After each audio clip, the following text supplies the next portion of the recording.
សួស្តីទាំងអស់គ្នានេះគឺជា model Royal Enfield Hunter 350ឆ្នាំ2025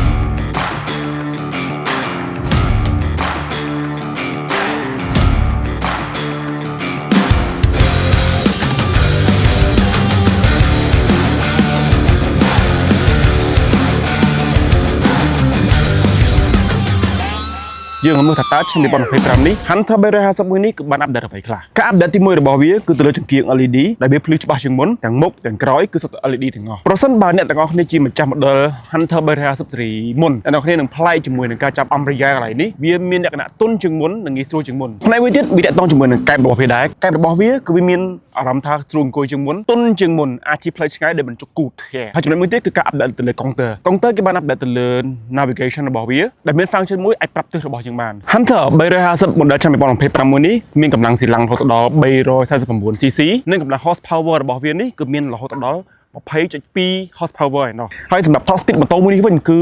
វាមូលបានរហូតដល់110ឬក៏120អញ្ចឹងម៉ូតូមួយនេះមិនមែនជាម៉ូតូដែលយើងជិះយក speed ទេទោះជាបែបឈៀលមែនតើអ្នកដែលចូលចិត្ត classic គាត់តែងតែដឹងថាតាមម៉ូតូបែបណាដែលគាត់គួរជិះសម្រាប់យក speed សម្រាប់ម៉ូតូណាដែលយើងជិះសម្រាប់ឈៀលអញ្ចឹងគាត់ដឹងច្រើនតាក់ទងជាមួយនឹងម៉ូតូបែបនេះប៉ុន្តែសម្រាប់អ្នកដែលមិនដឹងគឺចង់ប្រាប់អ្នកទាំងអស់ថាម៉ូតូនេះគឺជាសម្រាប់ម៉ូតូឈៀលមិនជាម៉ូតូប៉ុណ្ណាទេយើងអាចឃើញទម្រង់ម៉ាស៊ីននេះបានទម្រង់ម៉ាស៊ីនបែបនេះគេហៅថា single cylinder មាន cool air សម្រាប់ប្រាំងរបស់វាវិញគឺ ABS ទៅមុខទាំងក្រោយហើយសម្រាប់រង្វង់កង់ទៅមុខទាំងក្រោយមានទំហំ17ដូចគ្នាសម្រាប់ទម្ងន់ម៉ូតូមួយនេះវិញគឺមានទម្ងន់181គីឡូក្រាមបូកទាំងធុងសាំងបូកទាំងប្រេកផ្សេងៗហ្នឹងឯងសម្រាប់កម្ពស់កែបពីនេះទៅដីគឺមានកម្ពស់790មីលីម៉ែត្រប្រសិនបើអ្នកទាំងអស់គ្នា1ម៉ែត្រ90ដូចខ្ញុំ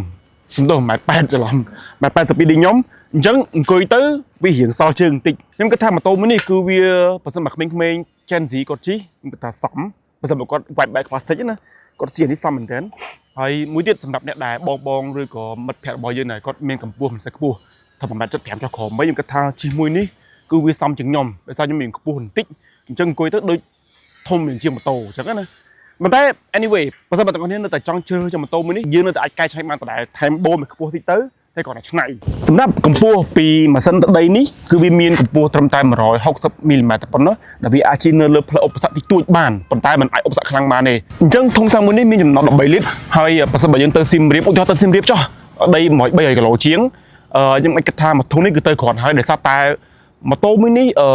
ស៊ីតិចមែនតើ100គីឡូវាស៊ីត្រឹមតែ2លីត្រកន្លះទៅ3លីត្រតិចតួចទេមួយទៀតម៉ូតូនេះគឺវា design សម្រាប់ city bike អញ្ចឹង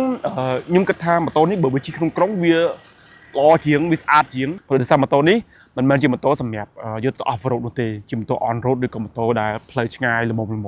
អូខេហើយពណ៌ថ្មីរបស់វានេះវិញវាមាន3ពណ៌នេះគេហៅថាពណ៌ Tokyo ហើយពណ៌មួយទៀតមានពណ៌ក្រហមហ្នឹងហើយនឹងពណ៌មួយទៀតពណ៌ដែលរៀងបែកពណ៌លឿងពណ៌ខៀវបន្តិចហ្នឹងគឺជាតំណាងប្រទេសប្រេស៊ីល Rio អញ្ចឹងអ្នកទាំងអស់គ្នាដែលពិចារណាទៅលើម៉ូតូធំតម្លៃ30សំទោស3000ចុះក្រោមអីឬក៏3000ឡើងតិចតួចអី